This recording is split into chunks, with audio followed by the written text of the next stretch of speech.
Hello and welcome back to my channel, the Liverpool FC TV. And I hope I find you all good whichever part of the world that you live in. In this video I want to talk about the revolving door at Liverpool.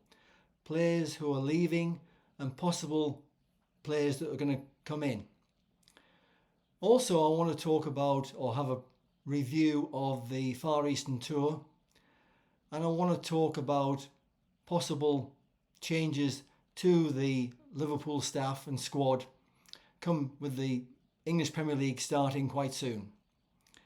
But first I'd like to say thank you to all of my new subscribers. It's great to see you climbing on board and enjoying what I'm producing, and I enjoy making these videos. And please hit that like button and please post a comment. So let's get into it. It's with sadness that I have to announce that a player of a calibre that he has been, Lucio Díaz, has left the club. He's gone and signed for Bayern Munich. He was on tour with the squad in the Far East, but he left Japan, went to Germany, did his medical, signed up, and now he's a player with the German side. Thank you, Lucio, for your past 3.5 years at Liverpool. You've been amazing. You've been great to watch, both live on the TV and also live at Anfield. And also the 40 odd goals that you've scored and the 4 trophies that you picked up. I know that your time at Liverpool was enjoyable up until now, but you'll never be forgotten, and you won't forget Liverpool either. I can remember 2 seasons ago being at Anfield to watch the Liverpool-Everton game. I was there with my son. And I said to him before the game started, what's Everton's idea? Placing a guy almost 40 years of age against a guy in his mid-20s. And lo and behold, I watched for 38 minutes how Ashley Young struggled against Luis Díaz. Luis Díaz got past him the first time. He didn't get past him the second time. He got a yellow card. And on the 38th minute, right in front of me, Ashley Young took down Luis Díaz. And I said to myself then, you're very close. You're very close to a second yellow card. And it was only because the referee took his time coming down to where the free kick was going to be taken. That's when he produced the second yellow card and he was gone. And that's the sort of impact Luis Díaz had in the side. He worked his socks off every game.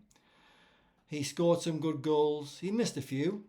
I'll admit, once he should have scored against Manchester City sticks in my mind. But he created a lot of good chances for other players.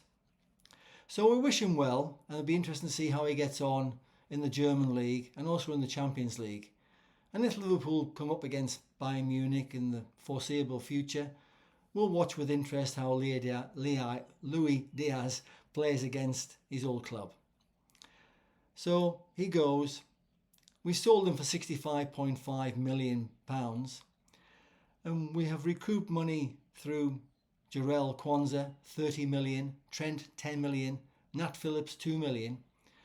And what that does is, in the sustainability and the PSR rulings, you take that money off with the money you've already spent. So we're in a very, very good position to still chase players. Now, I've said before and I'll say again, my top priority would be Marc Guéhi from Crystal Palace. He is quality. And with 65 million, that would buy him, because that's what Crystal Palace want. Although Liverpool only rate him or value him at 40 million. But speculation and stories still abound about Alexander Isak from Newcastle. Liverpool will have to fork out a lot of money for him, over $100 million. Or euros or pounds. About 120 million, I believe. I know Newcastle want 150 million, but, negotiations are going on, I believe. I don't know what's going on with Isak and the club. He didn't play against Celtic last weekend in Scotland. He didn't go on the Far Eastern Tour to Singapore with the squad. He stayed behind. and apparently he's training on his own. He wants away from the club because he's told manager Eddie Howe he wants to pursue other interests, and that usually means he doesn't want to stay. He wants to go. And he's eyeing up Liverpool. Why? I'll explain. A couple of seasons ago, top players didn't want to go to Liverpool. Why? They weren't winning anything. Last season, Arne Slot came in and I said he had to hit the ground running, and he did. He laid the platform down, we won the league, and now top class players want to join Liverpool. They don't want to go to Real Madrid or Barcelona or even to America. It's the northwest of England, that's what they're aiming for. And when you see the quality that we've purchased so far, you understand the reason why. So a player like Alexander Isak, with his qualities, he could really do well at Liverpool because they're aiming for more things. We know what Liverpool's DNA is. It's silverware every season. It's very rare they have a blank season. And of course, they'll want to retain the league championship this season, or go on a spree like Man City did, 4 years on the trot, and try and beat that, even go to 5. But I know Arne Slot realised after he got beaten in the Champions League in the quarter-final against PSG that he needed to strengthen his squad. What he had wasn't good enough. And also with losing Trent at the end of last season, and even with no new acquisitions, we're not good enough to win the league this season because other sides like Man City and Arsenal have strengthened their sides. So we had to strengthen. And I know Slot wants success. He wants success at home, and he definitely wants success in Europe. He wants to go and win the Champions League with Liverpool. I guarantee you that. So it's all interesting. This revolving door isn't going to stop anytime soon, or even slow down.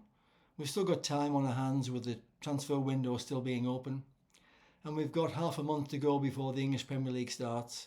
So it's time to bring players in, get them settled in, playing with their new teammates, finding out how Arne Slot plays the game, and go from there.